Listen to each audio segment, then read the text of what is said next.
Good afternoon, good morning, good evening, depending on where you are on this fast forward planet, which is wrapped in a pandemic. Right as we've been in surge mode for half a century as a species, we've now hit a roadblock imposed on us by biology and our connectedness. These Sustain What webcasts are aimed at untangling the communication landscape and seeking sustainability going forward and resilience. This is a challenge. I've been focusing mostly on the pandemic itself, on the infodemic around it, but we're trying to dive into other issues that are pressing right now, including how we sustain community cohesion and progress, and forest and environmental cohesion and thrivability in the middle of the complexity of the world right now. I'm Andy Revkin. I've been a journalist for decades, focused on mostly on risk, on environmental risk. And a long time ago, I wrote a book about the Amazon and the burning of the Amazon and the murder of Chico Mendes, whose issue, his main complaint, wasn't environmental. It was about his rights and the rights of people living in the forest in that part of the Amazon in Brazil to be part of a discussion of where we go from here, development discussion. So here we are now, focusing today on Guatemala, and another example where communities have been demonstrably managing forests for several decades around an extraordinary global asset, one of humanity's great landmarks from history, the Maya ruins and the history of that civilization there. And now there are proposals to try different approaches. There's lots of pressures in the region you'll hear about in a couple of minutes, from narco-trafficking, narco-forestry, which is narco-deforestation, narco-ranching, and different imperatives. There's a bill in the Senate right now. It hasn't moved forward into committee yet. Right? Actually, maybe it just moved into the Foreign Relations Committee, but it's a bill that would pour tens of millions of dollars into a venture there that if is so vague now, it's hard to say what it is, but we'll find out a little bit about it. And it's coming up in a way that looks like it could be a threat to this established norm for how you manage lands and people at the same time. The first two guests here today are Julia Lindau from Vice News, who created, produced, and appears in a really important film looking at this issue afresh. You'll see a clip from it in a minute. And Fred Pierce, who is kind of like me, literally a graybeard. We've been, covering global environmental change and science for me, 35 years. I think you've been at this even longer than me, Fred. I don't know how many books you've written in that time. Yeah, there you go. But I hope you're both well, first of all. And where in the world are you? Julia, where are you? I'm in New York. Ah, right 50 miles from me. I'm up the Hudson Valley. And Fred, you're in the UK somewhere? I'm further east. I'm in London, yes. Great. It's good to have you both here. I'm going to show a couple of things about this, kind of where we're at. So there's this region. It's the largest intact tropical forest in the Americas, north of the Amazon. And it's in Guatemala decades ago had been through some horribly turbulent times. There was mass death and destruction and conflict. And out of that settlement and some of the rebuilding, communities got access to land rights. This is a video that shows you a little bit of the area there.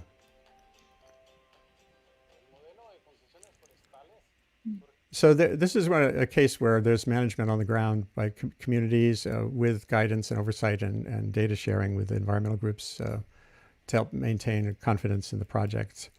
There is this initiative being sponsored and promoted by organizations like Global Conservation, which would funnel tens of millions of dollars of U.S. taxpayer revenue to a new plan by an archeologist who's worked in that region for decades. He's well known as an archeologist, having uncovered some of the legacy there underneath the forest. And at the same time, it's focused on tourism. It's kind of focused on old-fashioned notions of guards and security and tourism.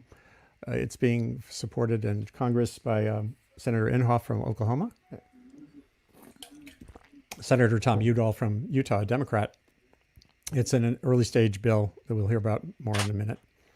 And it's got the issues that are with it are like basically relate to a lack of information around it. It's not clear what it is, except for a grand plan that would involve a railroad and a lot more tourism and a lot less community involvement in managing land. Fred Pierce did this piece for Yale Environment 360 in June, which comes to the conclusion that many environmental analyses have come to. In Guatemala, communities take best care of the forest, and there's some pretty specific ways to see that. You can actually see it pretty well. Here's one. This is from that E360. This shows you both forest and deforestation and fire patterns. And as you can see, the areas where there are concessions, whoops, sorry, I'll back it up. The areas where there are concessions so far have not seen that advance of the fires and the cutting and the burning, which is a good sign. You see that in other parts in the Amazon. You see that in Indian reserves. The Xingu area. This is a great, iconic example where fires are all around the Indian reserve but not in it. So that's the general lay of the land. I'm going to show a quick clip from Julia's film, and then we're going to get something going here in the conversation, and some great outside experts, Guatemalan forest scientist Ileana Monterossa, Mark Maroj from Rainforest Alliance, and Beth Tellman from Columbia University will be with us in a couple of minutes. So let me just set this up so you can hear it. Hold on one second. Share screen. This, if I don't do it right, all right, this should work. All right, so here's a little clip from the Vice News film, Mayan ruins in Guatemala could become a...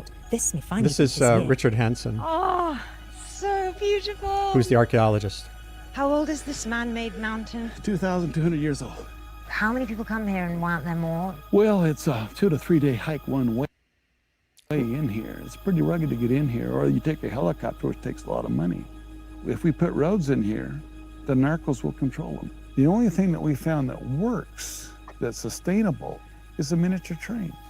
You don't cut a single tree, you go around them, and you go on the ancient causeways. And man, you see the opposition against that. That imperialist gringo, he wants to get rich off of us. You know, these people are so, they don't see the way, that's one of my criticisms of the Guatemalans. There's no vision. Hansen says his main goal is to protect the forest, but his plan would disrupt a program already doing that. The Forestry Concessions program lets local communities live in the reserve in exchange for protecting it. They work in carpentry and sustainable logging, planting more trees than they cut down, which accounts for more than 80% of their revenue. Hansen's proposal would ban those industries. Uno habla con Richard ahorita, se da la mano aquí, Richard se da la vuelta y nosotros estamos diciendo lo contrario de lo que... Es la gestión política que se tiene que hacer, pelear los derechos de la comunidad, puestas claras, bien elaboradas, para poder convencerlos. Este gobierno es de mucha empresarialidad.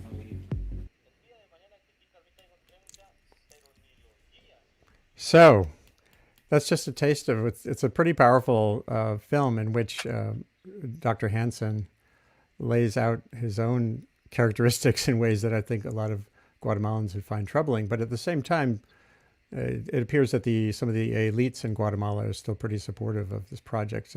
Julia, can you describe a little bit your learning curve and going down there and getting this film put together?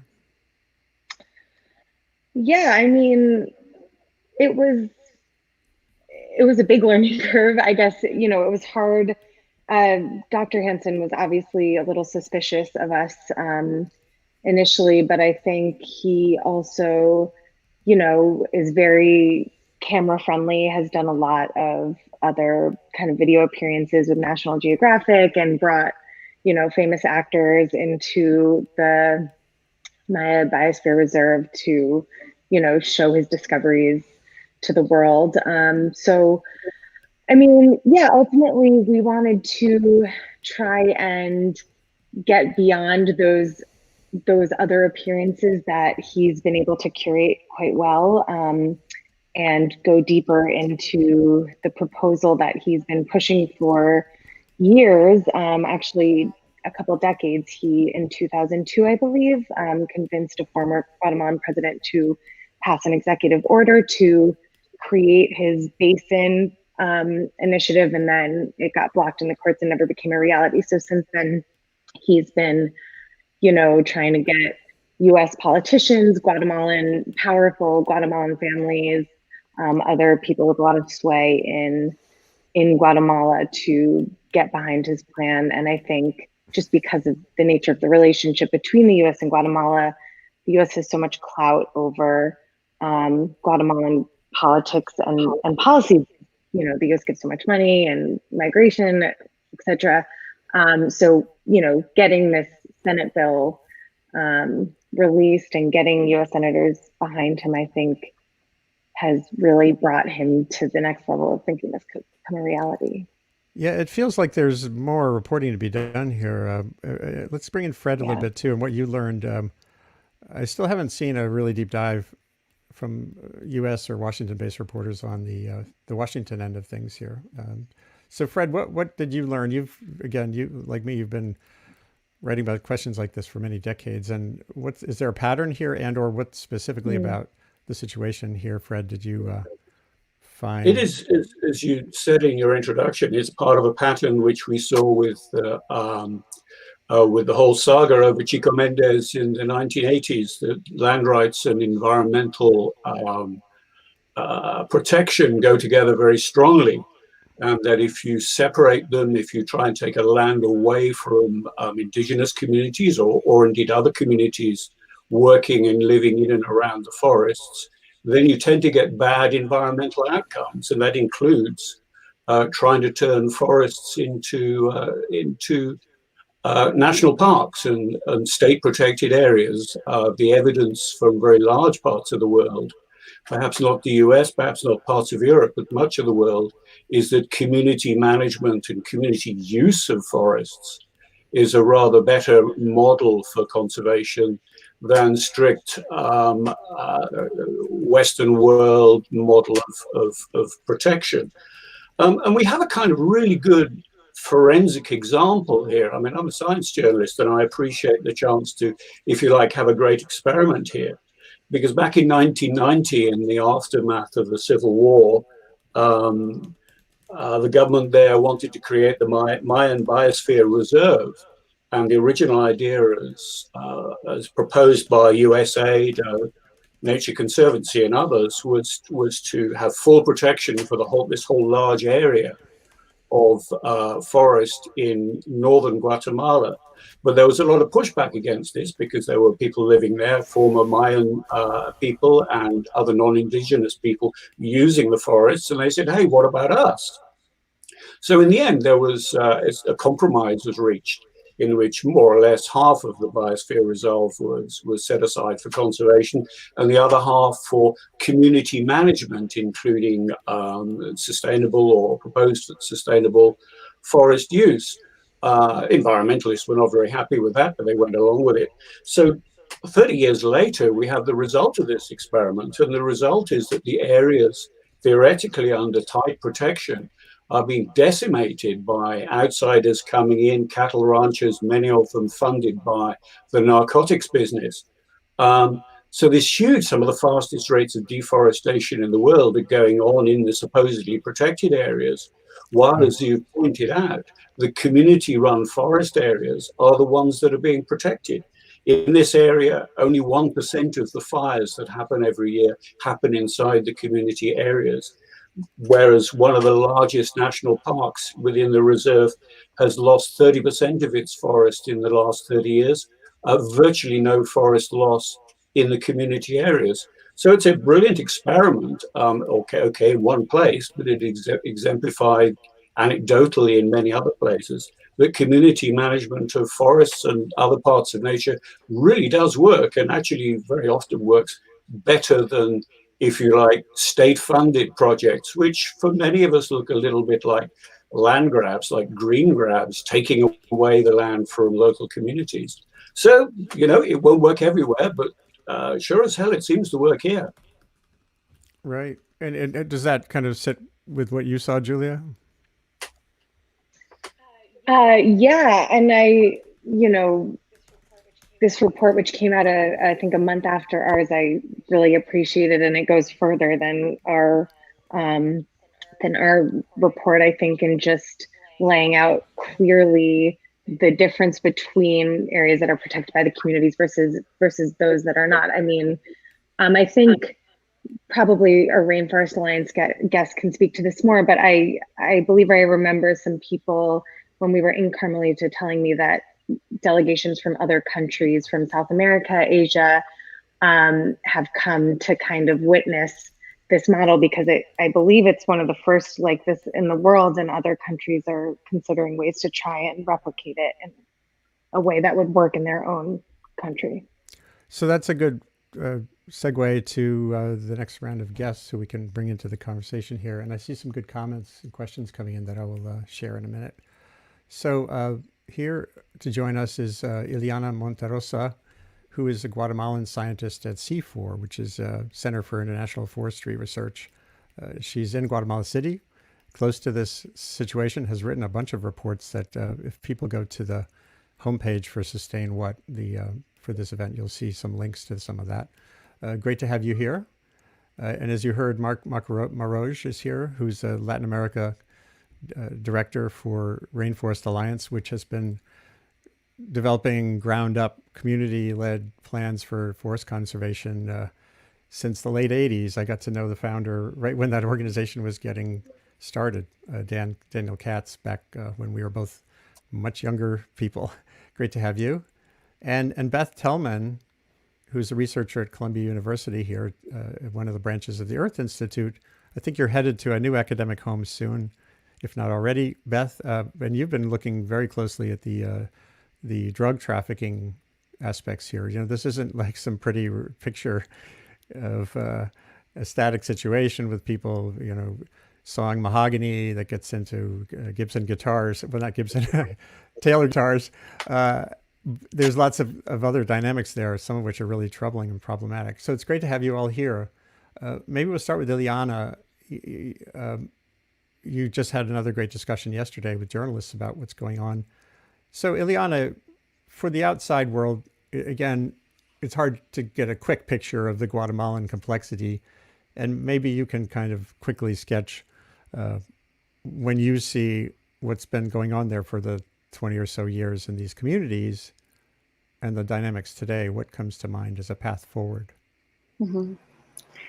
Thanks, Andy, and it's great to share the space with all of you. Well, in the case of Guatemala, it's important, especially when we think about the northern Petén area. This is a frontier, what we call a frontier region, an area that during a large number of years remained unpopulated. And then, you know, with colonization programs brought up by the government in a way to respond to the Civil War conflict, decided to promote agriculture and cattle ranching tremendously in the area. So in 1990, when this Mayan biosphere was established, it was a very important shift from the government policy based on agricultural development to put conservation, you know, in the center of development for the region. This, of course, came with a very strong conflict, but it was also part of the agreements, of the peace agreements that Guatemala signed in 1996 that allow these communities to get rights to the area. So the rights aspect, from at least from the 20 years that I've been studying in the area, it's the center of this process. You know, communities that are not only allowed to get livelihoods from the forest, but also, you know, get the recognition of rights. It, you know, that became central, you know, for not only the management, the environmental management of the area, but also, you know, the sustain of their livelihoods that actually has allowed these areas to, you know, gain some level of governance if you contrast that with the rest of the Petén region in particular. And you wrote or co-wrote a recent paper on this that was summarized in this Landscape News article and elsewhere that gets some numbers behind what you're describing here. That this could you just talk about how well studied this issue is, the land management question? Well, thank you. Actually, this is research that was conducted with World Agroforestry Center, Biodiversity, and also Rainforest Alliance here. We know a lot from the concession process on the impacts in terms of, like the ability of communities to control forest fires and environmental issues. But what we don't know yet is, what have been the benefits, the socioeconomic benefits that were linked to these rights. One of the things that we learned, what are the numbers that that are coming out from this research, are showing that like there is a series of community forest enterprises. 9 were formed. These community forest enterprises are able to manage not only timber but also non-timber forest products that actually allow to gain income.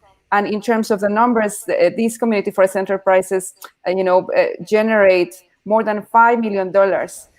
In terms of income. But not only these, they also generate taxes for the Guatemalan government.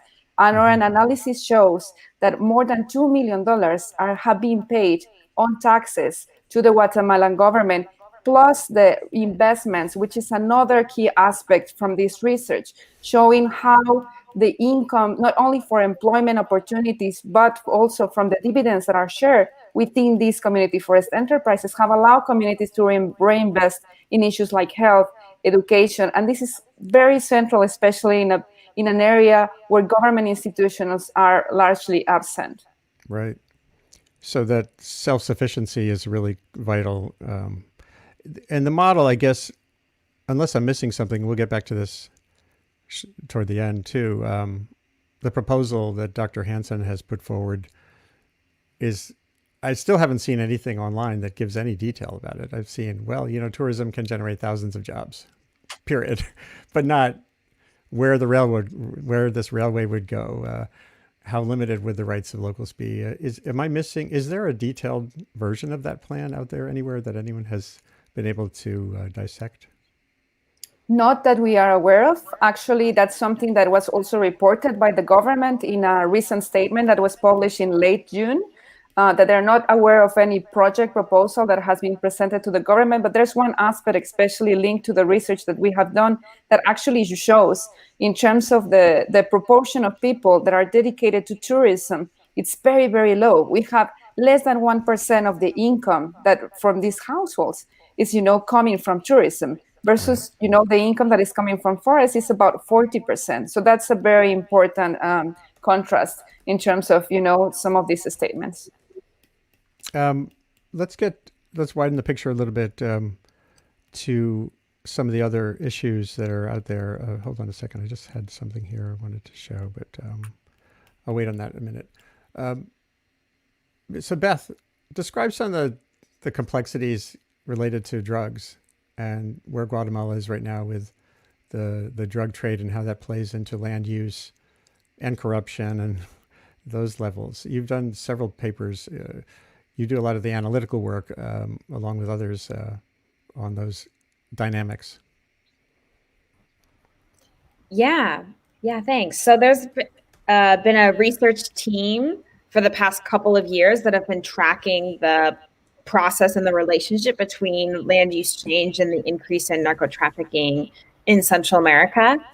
In many ways, it's historic, but also the recent increases are new and a product of the U.S. war on drugs and interdiction policies, moving cartels around Latin America and in Central America. And the change in those policies with respect to the Caribbean and Mexico has sort of forced narco-traffickers to land directly in Central America, moving 86% now of the cocaine that comes into the US moves through Central America at some point.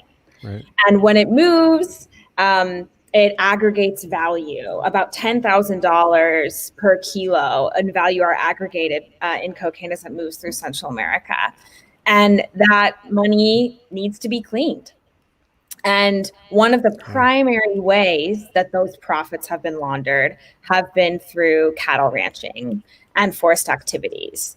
And what we're finding is that if we use official drug statistics, or if we actually use news media data. That's been our latest approach, since official drug statistics are so biased and poor in terms of detail. We've been using media to correlate unique patterns of deforestation in the region that we know are causally linked now to narco-trafficking, even if you control for all of the normal things we know cause deforestation, changes in the economy, rural population growth, agriculture. If you control for all those factors, there's still a significant amount that can really only be explained by narco-trafficking. So that's some of the latest research that we've done. And it's important to note that this is happening in the transit zone. Cocaine is not being produced in Central America. This is just a product of the money that's being laundered. And it also has to do with these interdiction dynamics in the US war on drugs. Every time that supply chain gets interrupted, cartels look for a new place to secure. And when they do that and move that supply, it's tending to be in ever more remote places and protected areas in Central America. And we're seeing the deforestation along with it. And by the way, that's one of the core arguments in the legislation that's being promoted by Senator Inhofe and Senator Udall. They kind of make the argument that a big chunk of what they're trying to do is based on the security issue. It sounds like there could be open questions about if you had $60 or $70 million to invest over 5 years in that region, what do you invested in? A railroad to a tourism project or other things? It sounds like that's an open question that would need to be explored before. If I was on the Foreign Relations Committee as a senator, I might ask some questions like that too. Yeah, and especially the other question that we might want to ask is what has been effective in mitigating narco deforestation? Most of the deforestation that we're seeing are in national parks and protected areas, supposedly protected by state governments and forest rangers, which is probably similar to the model that we would see here with this proposal. And we know that doesn't work. Where do we not see as much narco-trafficking and illegal cattle ranching are in the community forest concessions. So we know that that's a much more effective model at preventing those types of dynamics. It's much easier to pay off a park ranger or to co-op a couple of people in government and get them involved in narco-trafficking and then to use that land than it is to infiltrate an entire community whose livelihoods are vested in protecting the forest and those lands. So if we look at the experience in Central America, we see that do national parks and protected areas, fortress-style conservation work against narco-trafficking? Maybe not. That's so interesting. Ileana, I'd like to hear from you on that too, this idea. So here's Senator Inhofe introducing his bill 3131, which is aimed to put a big chunk of money into a tourism project. He says if the members of the local community are able to find work in the region, it will greatly reduce the incentive to attempt the arduous journey. This is the migration aspect to north. But it sounds like there's a model for doing that that's already pretty well established. I don't know. Again, that feels like a contradiction to me. Yeah, actually, like we know from the data, from our research, that, like especially in the concessions areas, only 2% of families are receiving remittances. If you contrast that with the proportion of people that are receiving remittances at the national level and in the Petén region, it's quite important to know that, like at the Petén region, the proportion of people that are actually receiving remittances is close to 10%.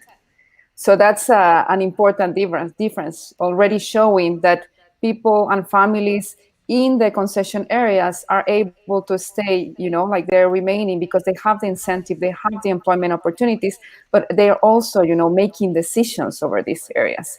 So it's about the economic benefits that they're already gaining, not only through employment, but also the ability to decide on these areas as well. Interesting. So there are some questions. And I want to get Mark in too. I'm sorry. Whoops. Sorry. Here we go. Again, the Rainforest Alliance has been in the region for a long time. It's fair to say you're invested there, literally, in sweat, literally, and in a lot of work. So, what's your sense? This note put out by Rainforest Alliance in late June it was about a letter from the Guatemalan president supporting the existing model. It says it's a model that has allowed the conservation of forest and biodiversity that they house. It feels like it's supporting, again, this basic existing plan, and with a lot of work that needs to be done, right, to make it better. So can you weigh in from your standpoint, and tell people a little bit about what Rainforest Alliance does there? Sure. Thanks, Andy. And what a pleasure to share the stage with all my colleagues. Rainforest Alliance is about people and nature thriving in harmony and supporting local partners, communities, NGOs, whomever that may be, to help make that vision a reality in many places around the world. One of them, of course, being the Maya Biosphere Reserve in Guatemala, which is a critically important global forest area for biodiversity for many reasons. What can I say beyond what partners have shared already, other than to kind of reinforce the need for us to follow the data and the evidence base for the tremendous successes of these local communities in really, lifting themselves up by their bootstraps and creating these thriving forest businesses where the alternative would have been lawless activity. What is the alternative for people to get their kids to college, put food on the table, deal with basic health and medical needs, if you're not going to try and make an honest buck off your forest resources? It's proven to be quite successful, as other colleagues have already shared. And I just wanted to underscore that, if you're pro-business, if you're pro-private investment, and the private sector doing their part to help make, people and nature thrive in harmony, you're going to be pro these communities. If you're pro beneficial trade relationships between U.S. businesses and our colleagues and neighbors in Guatemala, you're going to be pro this model. Palm fronds, right? Does anyone go to church on Palm Sunday? Every year, hundreds of thousands of palm fronds are distributed via U.S. churches to help us celebrate our, religious background and bases. And those come from the Maya Biosphere Reserve. If you're buying high-end guitars, if you're buying outdoor decking and furniture, there's a chance it came from this part of the world, and you bought it from a U.S. company that's distributing those products in the United States. So there's a beautiful story here about the way that the investments that these concession communities make in their families, in their kids, in their future, and in their forest protection, where the data is irrefutable, has a very clear and direct line to successful business partnerships, with folks that you and I, Andy, might be kind of sharing a plane with or a subway ride with or otherwise interacting with here in the United States. Right. So I guess we're going to transition now to a bit of a discussion of paths forward. If you look at, if there were to be $60 or $70 million over 5 years from the United States for something targeted at security, local sustainability, dynamics that we know can limit out-migration or narco-trafficking, what could that look like? Should there be U.S. money spent in a way, or is this a situation that really is about governance and some of the classic struggles that areas like this have anywhere? Maybe Ileana, what if the United States was to do something, and there is money that has been spent here, right? This is USAID and others have been involved with some of these projects on the ground. But Ileana, what's a way to look forward as opposed to just sort of, I don't want to make this into a sort of either or. That guy who thinks Guatemalans are pot smoking jerks versus us. Taking that away, what would the path forward look like?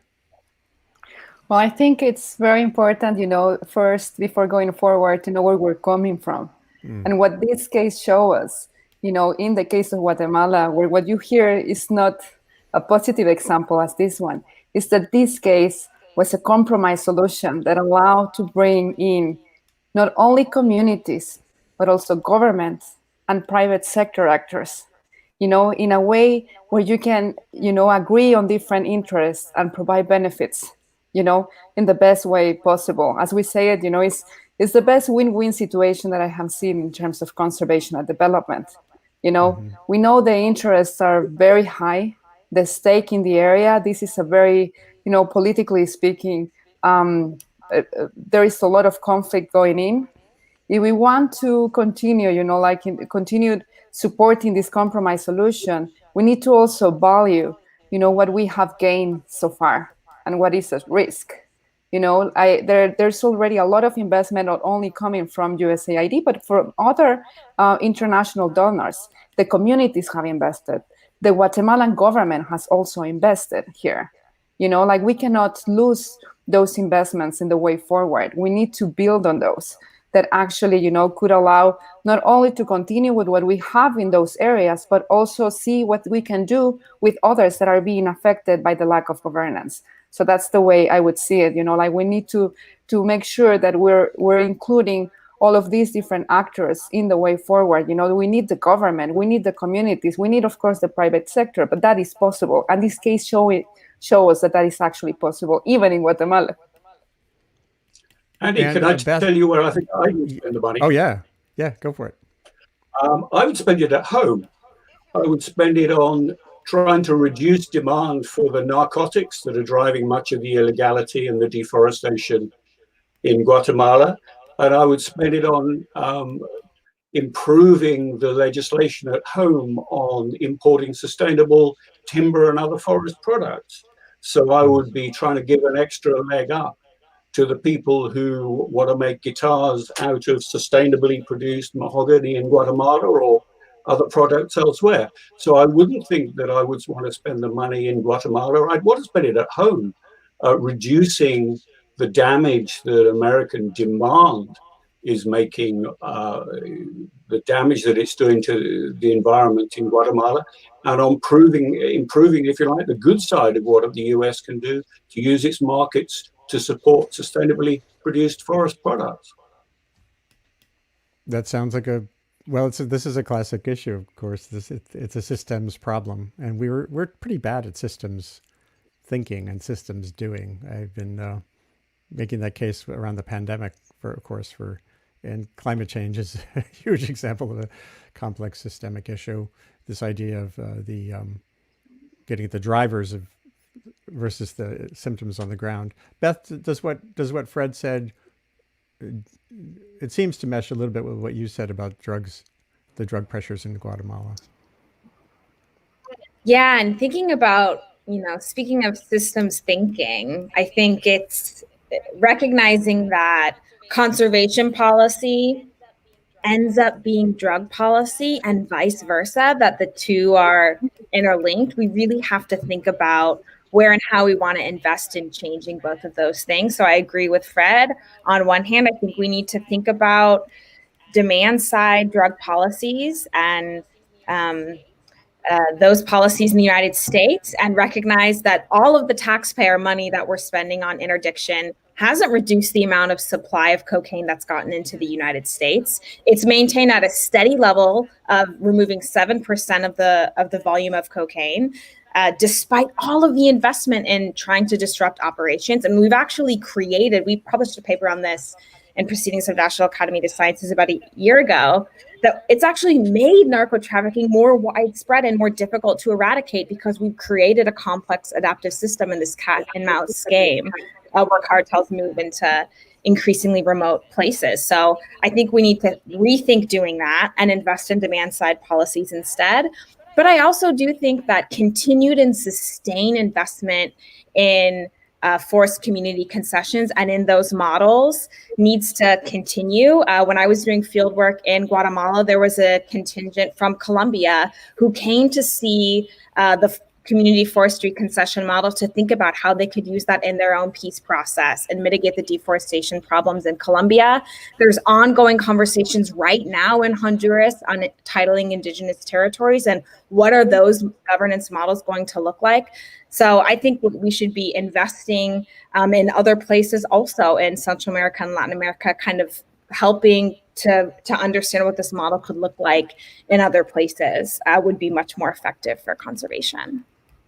And actually, I noticed that in the language of the some of the promotional material around the Hansen bill, the Central American Development Bank has agreed supposedly to put up, it's like a 50-50 sharing, whatever the U.S. would put in would come from the Central American Development Bank as well. And I don't know how that sits with folks. Mark, had you tracked this? I know, obviously Rainforest Alliance is not just thinking about Guatemala. Yeah, I think you'd asked us, Andy, like, hey, what would you guys do with 60 or 70 million dollars, right? And I think it's, and I'll be transparent. I'm not a foreign policy expert. This is not my forte. And it's easy to always second guess things. But what I will say is I would ask Guatemalans. I would ask the people who are most directly impacted or who are most clearly at the forefront of these issues and opportunities, and have them drive that agenda in general. That would, be something I think would be very valuable for any, major scale foreign aid investment. And I do think it's helpful for us to all have clear that if what we're trying to tackle are security concerns, for folks who are less familiar with the Maya Biosphere Reserve, and I hope maybe Beth and Ileana and Fred, please correct me if I'm wrong, but my understanding is that there are real serious issues with illegality, narco-trafficking, rampant deforestation, and they are dozens of kilometers to the west in Laguna del Tigre in a totally different part of the Maya Biosphere Reserve. They are not in this kind of core area that are managed by communities and immediately surrounding communities. So I think it's very important that we have that clear. Yeah, and I guess that's a really important question. And Ileana, maybe back to you, or Julia. Julia, you were on the ground there. Obviously, we think, so if you're American or if you're living in Rio de Janeiro, you think of the Amazon as a place. It's one place. Of course, it's 8 countries in the Amazon. Even in Brazil, the situation in Acre, where I spent several months, talking about violence and murder and the future, is so different than Manaus or anywhere else. So how much of this could be solvable in more of a sort of zoning approach, or at least making sure you're targeting the right activity at the right place at the right time? Ileana, you're on the ground in Guatemala every day. So is that something that is missed here? Well, I think it's important, as you said, to identify spatially where we are. Like when we talk about El Mirador at Tikal, the concessions are right in the middle, right? So we could actually say, like when we talk about the changes, at least in land use, the loss of forests has been less than 1% during this 20-year period that has been analyzed. If you contrast that to the west, where you can see Laguna del Tigre and Sierra de la Candon, closer to the Mexican border, in opposite to the Belize side, you will see, the staggering change. Fred mentioned it earlier. We have lost about 30% of the forest in those parks. Why is the government, or policies oriented towards safeguarding what's going on there? When we also have communities present. Right. And I guess that gets back to the tourism vision, the vision of sort of more quote unquote conventional development projects, which would be around where the tourist focus is. Julia, did you get a sense of the landscape there a little bit too? How much of this, when you think about Hansen's project and leaping forward 30 years in that part of Guatemala, assuming we have a global tourism industry again, which is an open question, challenging the viability of this plan anyway. Is there something you saw when you were sitting on the pyramid that could look like, I'm trying to think of an example in the developed world. I think, I think it's really important to point out regarding Hansen's plan that he hasn't completed any feasibility studies to see whether his proposal is possible and how much money it would actually bring in. I know that on the Global Conservation website, it mentions the study, but we actually asked him if he's done these feasibility studies, and he told us point blank no, but that, that isn't his job. He just came up with the idea. And we actually released some extended interviews with him, which are on Twitter. I can send you the link, where he says flat out, no, I haven't looked at, the possibility / impact of this type of proposal. And you mentioned earlier not being able to find a detailed proposal. There really isn't one. I think his proposal has been able to garner a lot of money because it's centered around these amazing ruins, which are incredible, but the place is so remote, like Ileana just mentioned. It's on the other side of the concessions. There are a lot of questions about how many people would actually make the trip if it were a little easier, and what it would take to make it a little easier to get there, just because, again, it's so remote. So I think that the point that his plan hasn't been assessed for, implementation or viability is important. Yeah, that feels a key to me. One would hope before anything moves in Congress, especially at a time when trillions of dollars of deficits are being run up, that there would be some sense of, hey, what are we actually looking at here? So it's really creditable that you and Fred and people at Manga Bay, some great Manga Bay stories on this over the years too, have dug in on this. And I'm just showing some tweets I had pulled together that relate to where and how this is. On that idea of the future, I think a couple of you, Ileana for sure, yesterday you were in a conversation with Dale Willman here at Columbia, was running press briefings on this, and he alluded to the Adirondack Park in New York State, which is a 6 million acre area that's a mosaic of pristine areas, a few tiny spots that were never logged, and areas that have sort of restored primary forest, and people doing ski mobile tracks and hunters and towns, and it works as a mosaic. But there aren't a lot of examples like that, and I don't know if we could sort of spend a few minutes just thinking about this part of Guatemala in that context, where you could have a path towards stability, toward utilization and conservation. Who wants to jump at that? And when you think, for your kids or for the kids of people on the ground there, what would that vision look like in a few decades, that map we were just looking at?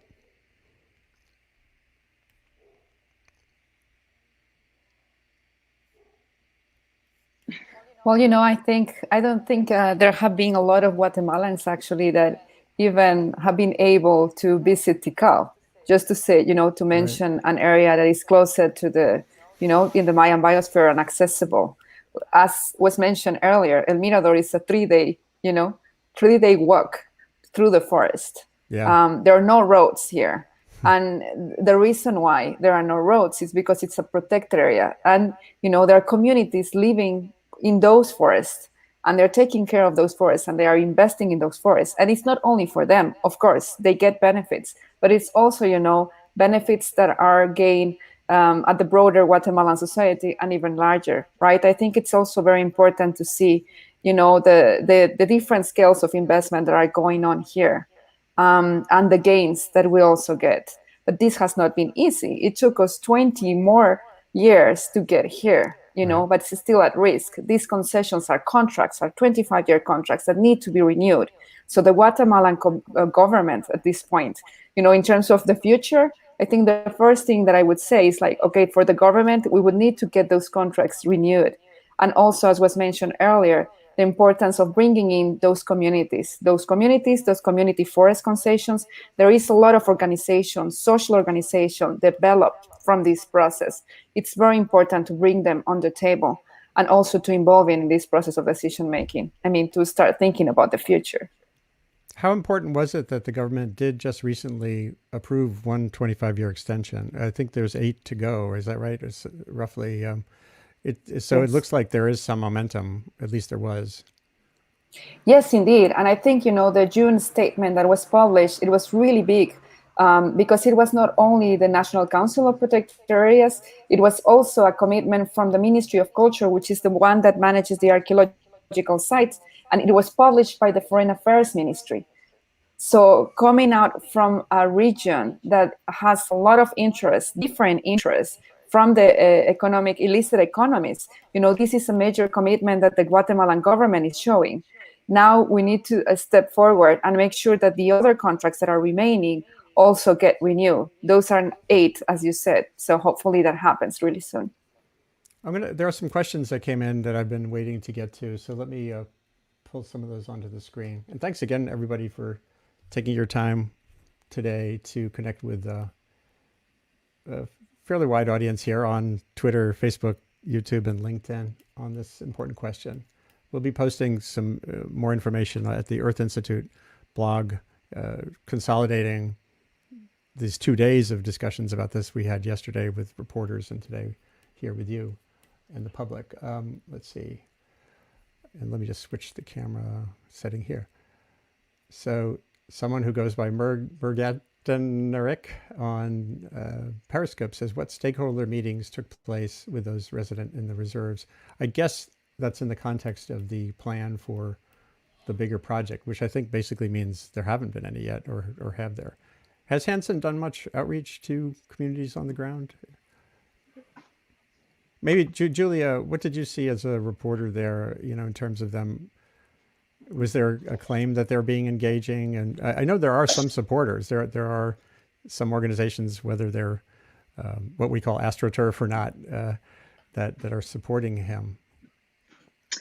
Yeah, Hansen, like you mentioned in the beginning, has been in Guatemala working in the Petén for, going on 40 years. And so he's known a lot of the people in this community for decades.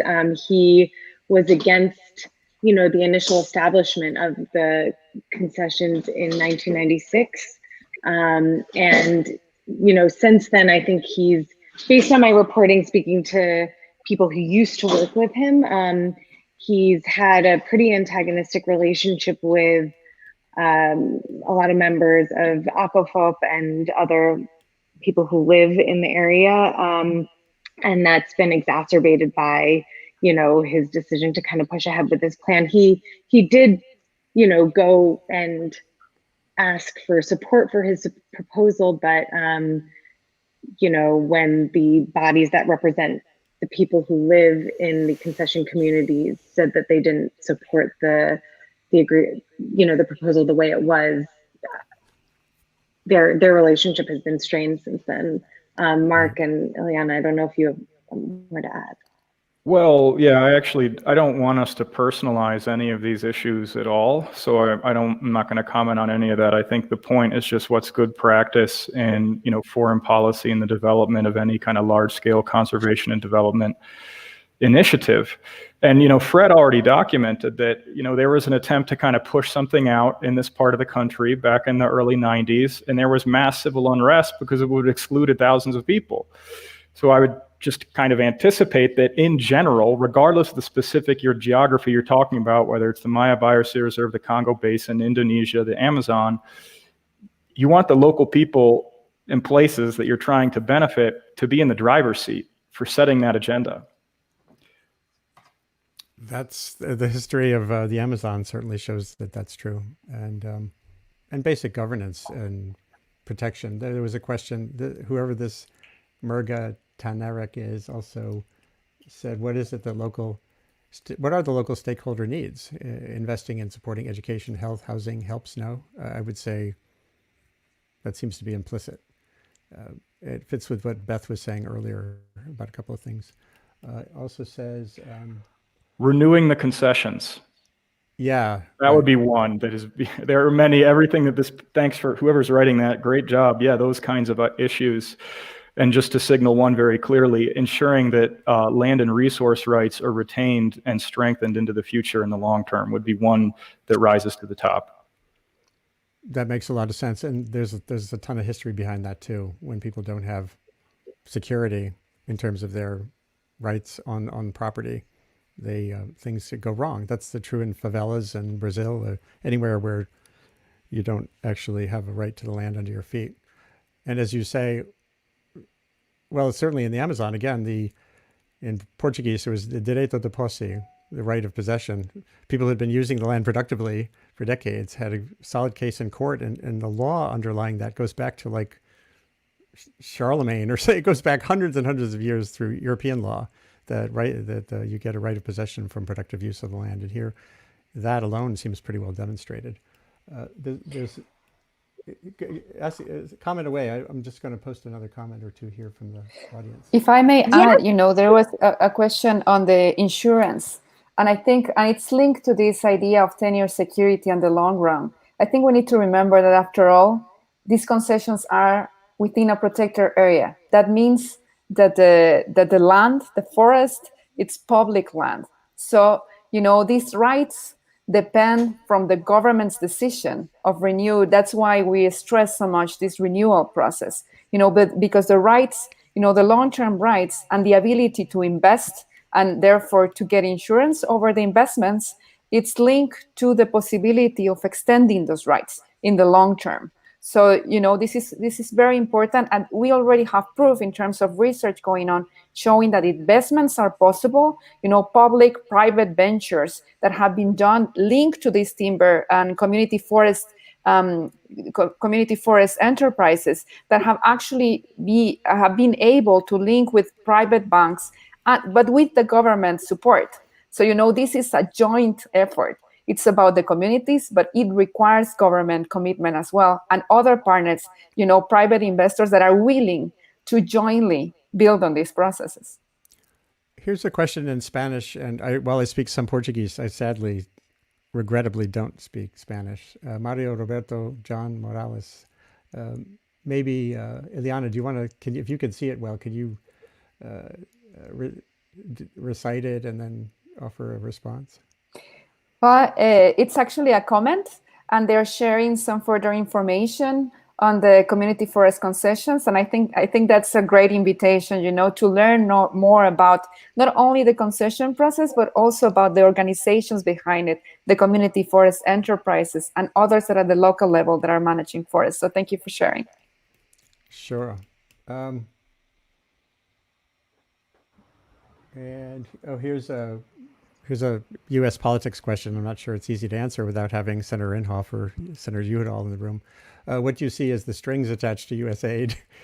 What is the U.S. really looking for in Guatemala? I think we're looking from the politics of the folks who are supporting the bill. Partially, it's reduced pressure at the U.S. border, perhaps some conventional idea of controlling the drug trade. But historically, what's our relationship like with Guatemala these days in terms of what could be some of the contexts or subtexts here? I can't speculate as to, the motivations or agendas of the U.S. government, other than just to invite people to look at the agreed cooperation agreements between the United States government and Guatemala. As I understand, these are joint cooperation agendas that are agreed upon and renewed periodically between different governments. It's very common for like bilateral and multilateral aid arrangements. And I did just want to share, I think several folks had mentioned it earlier, but there is a large number of stakeholders and partners who have been very committed for a long time to supporting communities in Guatemala and the Maya Biosphere Reserve to be very to attain these kinds of results. U.S. aid historically has been a very strong partner in that. I did just want to clarify that. And also I noted, Andy, that you've been doing a great job of putting a lot of Rainforest Alliance articles up as backdrop, which is lovely. But just to, again, clarify, there's dozens of organizations and partners, many more than we can highlight on this call, that are deeply supportive and engaged in supporting ACOFOP, the Community Forestry Association that's really the champion and hero in all of this, and a number of other groups. Yeah, well, we're at the end of an hour here. We can go a tiny bit longer, but I wanted, first of all, just thank you all for being here today.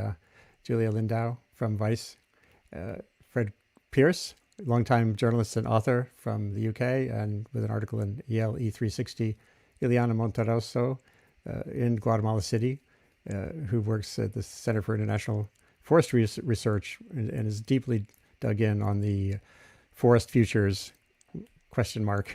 In this part of Guatemala. Beth Tillman at Columbia University, a colleague here who I happily got to meet here virtually through Google. I think I found your article just sifting around. Where are you headed, by the way, from? You're moving to a new academic home, is that right? Yeah, University of Arizona. Oh, great. About a year from now, professor of geography there. fantastic. There are a lot of really good people down there, and it's hot though. And Mark Moroge from Rainforest Alliance. So any last thoughts from you, Julia? Is there a follow up to do? It does seem like there are a lot of threads on the Washington end that need digging in on, and maybe Fred too on that. So journalistically, where do we go from here?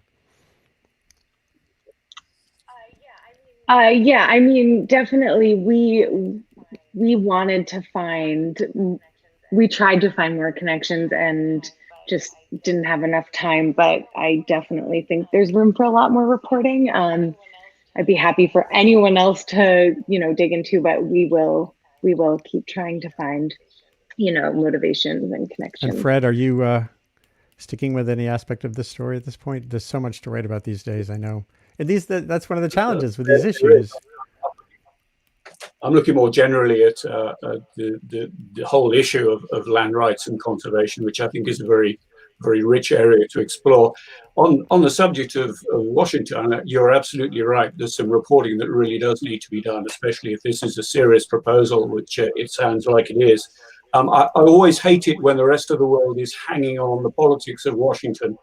It's not a healthy state of affairs when we're all looking over our shoulders and thinking what happens in Washington. It's like the whole world politics is playing out as a sort of domestic sitcom in DC. I don't like that at all. But we really do need to know what you guys are up to. And we do too. I don't think we really know what we're up to right now. The world, the country is in a state of deep disruption, and talk about complexity. And that's the role of this webcast. It's conversational. The whole theme here is to dig in and find pathways to progress when complexity and consequence collide. And these background drivers, like looking at forests decade after decade that people don't pay attention to, and saying, well, if we're at a juncture here, where do we go from here? So thank you all for being here again. I'm just going to read a little closing boilerplate. Sustain What is a global online conversation identifying solutions to the complicated, shape-shifting, and epic challenges of humanity's great acceleration. A prime focus is making sense of and getting the most out of the planet's fast-forward information environment. It's the one Earth system that's changing faster than the actual environment, and it's the reason we're able to connect today globally. This webcast is produced as part of my work building Columbia University's new Earth Institute initiative on communication and sustainability. As soon as we're done, share the link you've been watching on with friends in circles far and wide. Get in touch with me with ideas. Look at the scrolling bar at the bottom here. You get my email address and other ways to connect. And we will be posting on the Earth Institute blog some of the results of this conversation with the press briefings that happened yesterday. And stay safe, at least safe as you can. And connect from a distance still. And go forward, find a path, and share it. Thank you all for being here today. And by the way, I'm going on hiatus for a couple of weeks, I think. I normally would be having a broadcast on Sunday and every Wednesday and Friday, but I'm going to take a break. It's been 75 of these, and we all need to breathe sometime. So I'll be resuming August 23rd, and I'm eager for insights and to keep track of this issue too. So I'll come back and circle back to this issue of forests in Guatemala. Thank you all again. Gracias, and hasta la vista. Thank you.